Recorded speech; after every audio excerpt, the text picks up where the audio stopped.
Welcome to the next session in the security track in the Compute Memory Storage Summit. My name is Paul Suhler. I'm an engineer working for Kioxia Corporation. I'm also the chair of the IEEE Security and Storage Working Group. Today, I'm going to be talking about storage sanitization, what it is today, and what the next chapter is in its development. There is an abstract, and you can read that on your own. I have three learning objectives that I hope you'll be able to understand the following things after this talk. First is the need to certify the sanitization that's performed by storage devices has been performed correctly, and understand the limits of certifying that sanitization has actually been done. Next, understand the aspects of data storage sanitization that are not addressed by the existing standards. And finally, understand what the standards bodies are that touch on sanitization. So here's what I'll be talking about. Sanitization of storage devices as it's performed today, the new directions that are being explored, compliance testing to certify and certification sanitization is done, what are the concerns customers have, circularity and reuse of storage devices after they've been sanitized. Then understand the standards environments. What are the organizations involved? What are the standards? How do they relate to one another? I'll conclude by summarizing those new directions and issue a call to action. So let's talk about sanitization of storage devices as it exists today. IEEE Standard 2883, which was just published last year, defines three methods: clear, purge, and destruct. The lowest level is clear. The goal here is to leave the device usable and ensure that if it's plugged into a host, that the original user data cannot be read back from the device. Purge is the next more comprehensive method, and that's designed to leave the device, again, usable, but protect against a more detailed attack. What is typically called an advanced laboratory technique, meaning that if the device is disassembled and the media is read at a low level, user data still can't be recovered. Now, that's the attack. Remember that actual purge will still leave the device usable. Now, there's destruct. If a purge isn't successful and the customer is concerned enough, then the device itself is destroyed, the media is destroyed, and the data can't be recovered from the remains of data cannot be recovered from the remains of the media. And IEEE 2883 defines how this can be done and provides guidance. Now, there are different aspects of sanitization of devices as they're done today. The first thing is that the entire storage device is sanitized. This includes caches, in NVMe Express devices, controller memory buffer, and persistent memory region, which are regions that can be accessed over the interface and are mapped into the host memory space. But anything inside the device has to be sanitized. There are different techniques for doing this: cryptographic erase, block erase, and overwrite. Cryptographic erase means that the device, when data is originally written, encrypts the data with a cryptographic key, an encryption key. If it is read back, that key must be provided again. And to sanitize the device, that cryptographic encryption key, is simply changed in the device, and it can't be changed back to the original one. Then any attempt to read the data will not recover valid user data. The next step, or the next technique, is called a block erase, and this is applied typically to solid-state storage devices. Those have the ability to erase an entire block at one time. Now, there will be many media blocks, and so this will take longer than simply changing a single cryptographic key, but it does erase all of the media. There's another technique called overwriting, in which the sanitization command provides a particular pattern, and the device then writes that pattern to every area on its media. That is generally the slowest because for a large storage device, actually writing all of that media can take quite some time. Another aspect of sanitization right now is that once sanitization begins, the device can't be read or written or reformatted or any operation generally until sanitization succeeds. Why is that a requirement? Well, if a device is started on a long sanitization process and the supervisor leaves, someone could come in, power cycle the device, and attempt to read it. So how do you get around that? Well, you require that when there's a power cycle or other reset, the device come right back up and continues sanitization. And sanitization will continue until either it succeeds or it fails. Now, if sanitization does fail and attempts to sanitize again continue to fail, then depending upon the organization's policies, they may require that the device be destroyed, which typically the term used is shredding. Now, there's a final step to sanitization that doesn't directly involve the device, but it means that sanitization has to be documented. That should be a requirement for any organization. They will need to prove that sanitization was performed correctly, or that in case of a failure, that it was destroyed. So as they say, a job is never finished until the paperwork is done. And that's why documentation of sanitization is an essential part. So what are some of the new directions? Well, one is to sanitize a portion of the device rather than the entire thing. So as an example, let's use an NVMe namespace.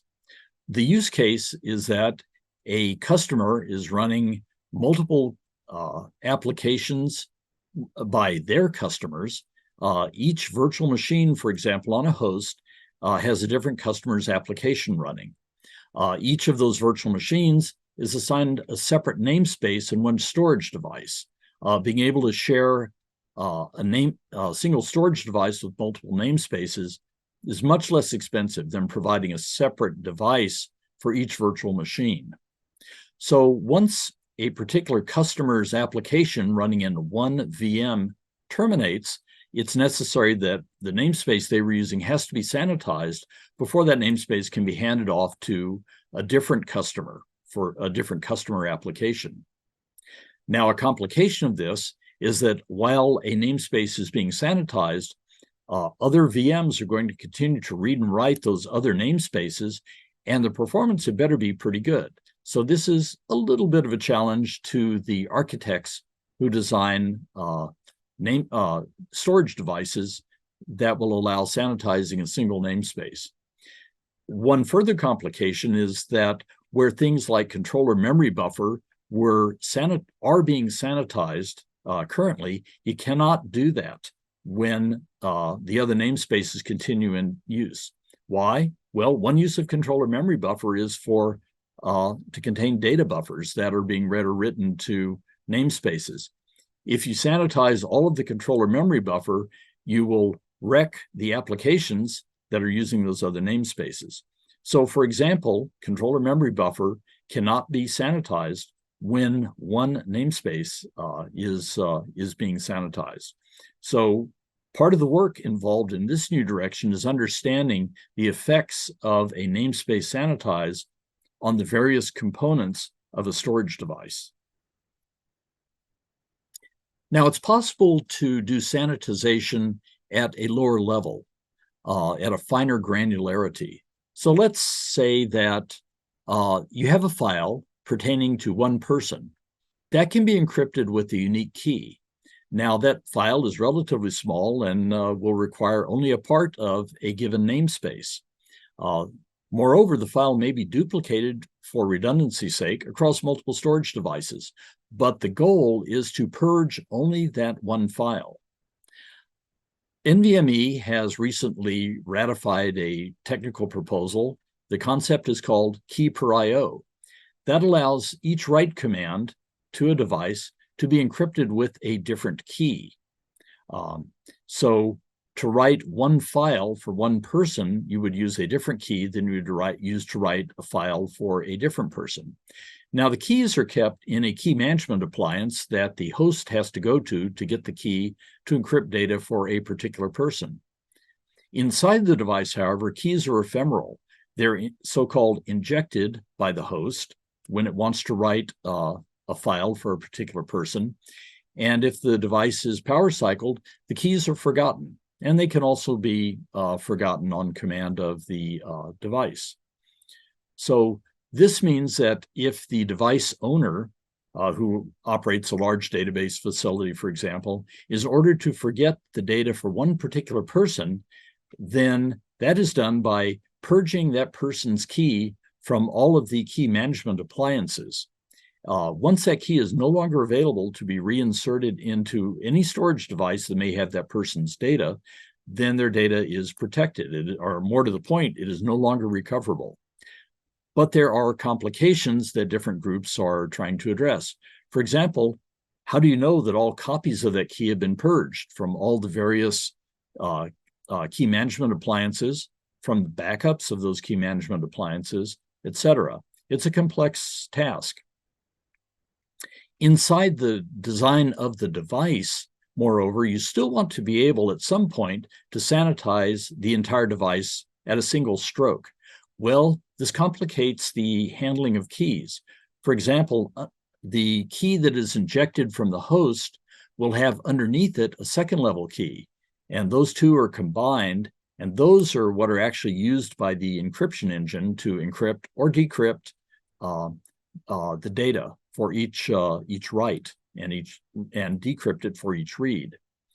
To purge the entire device, only that second level key needs to be changed, and then none of the data inside the device can be recovered. So there are complications for the designers of key management appliances, as well as for the designers of the devices. And these are areas that are under development. Now, an important part, as I mentioned, you have to be able to prove that you sanitized a device. Well, there's a process called verification. Typically, what this means is read the device to prove that the original user data no longer exists. There are problems with this. Crypto erase and block erase methods, when they write to the, crypto erase will cause the error correction codes that the media was originally written with to no longer be valid. Block erase will simply overwrite the error correction coding that was stored with the user data. So what that means is that any attempt to read the data back will fail with a media error. So verification can't be performed as devices are implemented right now. So what we have to do is extend existing command sets to support these reads. In other words, to allow a read of a part of the media that would report an error in the media because of the invalid error correction coding. Once that can be read, then the verification software can look and see that the original user data no longer exists. There are potential problems with this. If the same block is read many times, these raw reads will show changes from one read to the next that are due to random errors in the media. And that would expose proprietary media reliability characteristics, in particular, uncorrected bit error rate. That is data that is highly proprietary, and no media vendor wants that exposed. So the direction that will probably be taken in commands that support sanitization would be to allow different data to be returned each time a block, the same block, is read. That way, you can see that the user data isn't there, and at the same time, you'll mask the proprietary reliability characteristics of the media. What are some other directions? Well, at the level of organizations who are trying to come up with policies and implement software to utilize sanitization on devices, they need to know what are the appropriate methods given what their corporate requirements are. They need to understand what are the risks, what is feasible, what's effective, what the costs are, and what are the environmental consequences of sanitizing or destroying. IEEE Security and Storage Working Group has two new standards under development. Project 2883.1 is called Recommended Practice for Use of Storage Sanitization Methods, and it tries to help organizations understand their needs and choose what sanitization methods are needed and how to work their way through the various options in sanitizing a device. Project 2883.2 provides recommended practices for virtualized and cloud storage sanitizations. How should sanitization be implemented for virtualized and cloud storage systems? These will address the concerns for organizations that do storage at very large scale. I mentioned compliance testing. The way this is currently done is that private testing companies are engaged by customers who buy devices from the vendors. The customers want to know that the device, when sanitization is performed as per the command set spec, actually works. Now, it's fairly straightforward simply to do the testing against the method clear, where you read the data back and make sure that none of the user data was there. So that's easy for a customer to do themselves. What they will do then, instead, the ones who are more concerned, is hire a private testing company. And this is where the majority of the business for the testing companies go. They are hired by the customers who buy devices, and what they are trying to preclude is the advanced laboratory technique attack. They will typically directly read the media. A hard disk platter and the head disk assembly can be removed, and the data read off the platters, the raw data read off the platters. In NAND-based solid-state devices, there is a standard raw interface, so the chips are demounted from the storage device, put on a test jig, and again, the raw data read. In both these cases, the testing company has to understand how to reconstitute the data given the error correction codes that were applied to it when it was laid down on the media.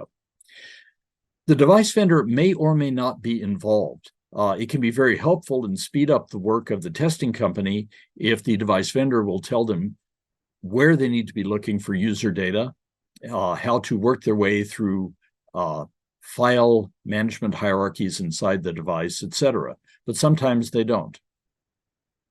So if compliance testing is implemented, what that would mean is that the vendors themselves will pay a testing company to certify that their products perform sanitization correctly, and they can then show the certificate to their customers when they sell them the device. Now, this means, of course, that the cost must be passed on to the customer, which is only fair. Right now, the customers who are willing to pay for it are paying, but this would allow device vendors to amortize that testing cost across all of their customers. Is this going to result in a higher price to the customers? This is to be determined. One example of this model is used by NIST in the Federal Information Processing 140-3 compliance testing. In this case, the actual device vendor, for example, someone who sells a tape drive or a hard disk or a SSD that encrypts, is tested by a private testing lab.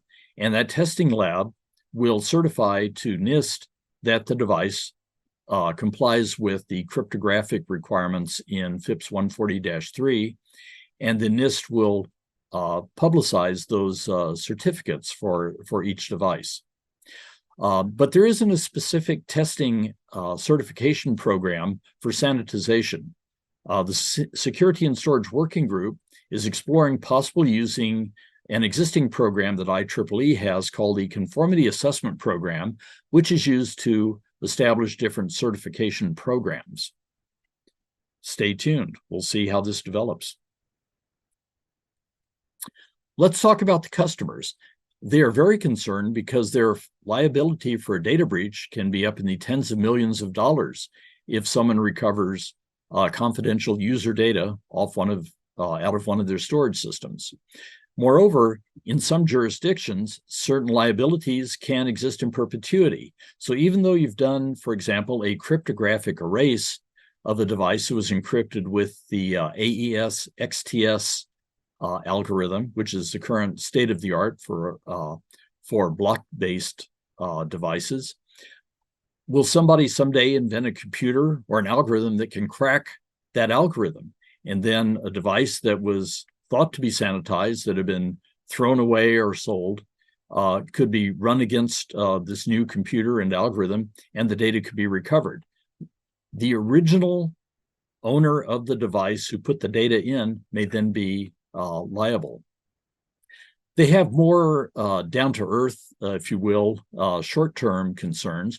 For example, is the firmware in the storage device buggy? Did it say that it sanitized, but it actually didn't? Or has the firmware been compromised? Some attacker has changed the firmware without anyone's knowing. And then the data can be recovered even though, again, it said that it had sanitized itself. And there are complications here because every time firmware changes, every time hardware changes, recertification is necessary. Now, it depends. One thing that FIPS 140-3 certification allows is that if firmware did not touch the cryptographic portions of the functionality of the device, then the recertification process is very quick. But if the hardware changes or the firmware touched the cryptographic functionality, then a complete recertification is needed. And as firmware is updated reasonably often, this can prove to be a potential problem. Now that's in the device. What about in the host? What if the software tool used to sanitize the device has bugs and says the device was sanitized when in fact it didn't? Or what if the tool itself is compromised? It told the operator that the sanitization was performed, but in fact it didn't. Then someone can steal the device and read the data out. Or what if the operator, the technician, somehow made a mistake using the sanitization software? Again, the device may not have been sanitized correctly. So with all these concerns, unless the customer has confidence that a storage device was sanitized to meet their requirements, then the customer may have to decide to destroy the device. Well, what's so bad about that? Well, for one thing, it's wasteful. So now we come to circularity and reuse. You want to be able to reuse a device after sanitization, but you also, if you must destroy it, you can potentially generate a pile of hazardous materials from that device, and you don't want those to end up in landfills and generate pollution. So ideally, purge the device of its user data and then reuse the device. However, if the customer is more conservative in their requirements, then it's going to have to be destroyed. So that can be made more efficient. You don't just throw the device into a shredder and get out this mixture of pieces. Instead, disassemble it first. That way, individual components can be recycled into separate streams. For example, disk platters go into one stream. The electronics with a different set of materials will go into another stream. That makes it much simpler to recycle those streams into the remanufacture into a new device. New standards that are coming up will provide guidance on how to do this. So what are the standards?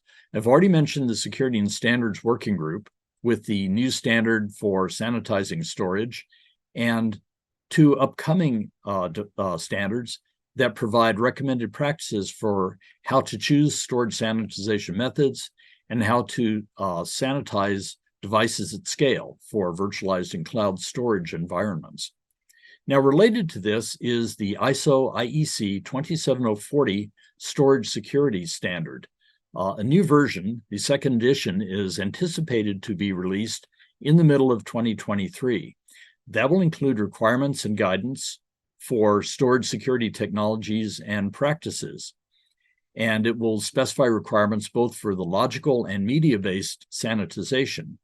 One of the aspects of this second edition that's coming up is instead of repeating a lot of things that have been put into 2883, it will simply be able to point to IEEE standard 2883 for definitions of these specific techniques for media sanitization.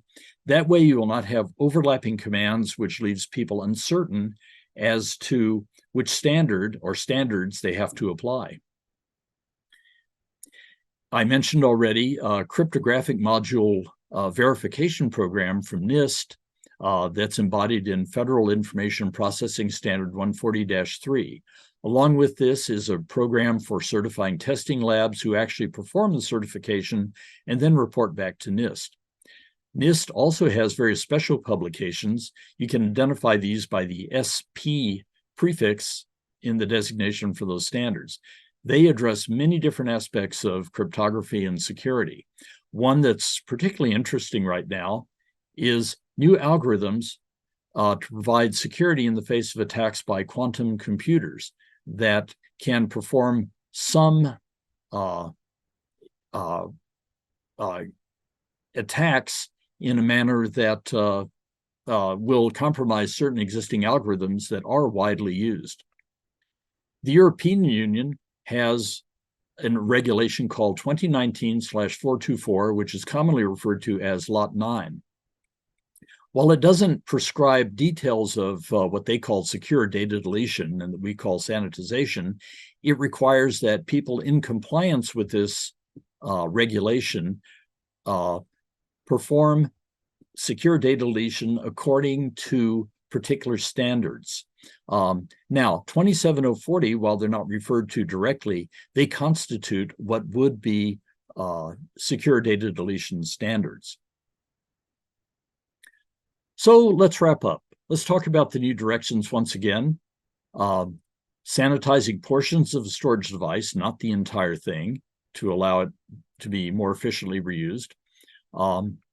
Adding storage device support to verify sanitization, provide guidance to users and implementers, establishing security certification programs for sanitization, coordinating among the different standards that apply to sanitization, and finally, finding a way to build customer confidence that sanitization has been performed correctly so that customers don't have to resort to destruction of their devices. So a call to action, finally. Please understand your organization's needs with respect to sanitization, and that means understanding your customers' needs. There's a SNIA white paper that will be coming out soon on encryption key management. Please see that. And participate in groups that define standard sanitization-related commands. NVM Express, Insights SCSI T10 committee, the Insights ATA storage interfaces, also known as T13 committee, and also participate in the Security and Storage Working Group from IEEE. I hope that you'll be able to become involved at one level or another in these efforts. Finally, let me request that you take a few minutes to rate this session. Your feedback is very important to us. So thank you very much, and good luck with sanitization.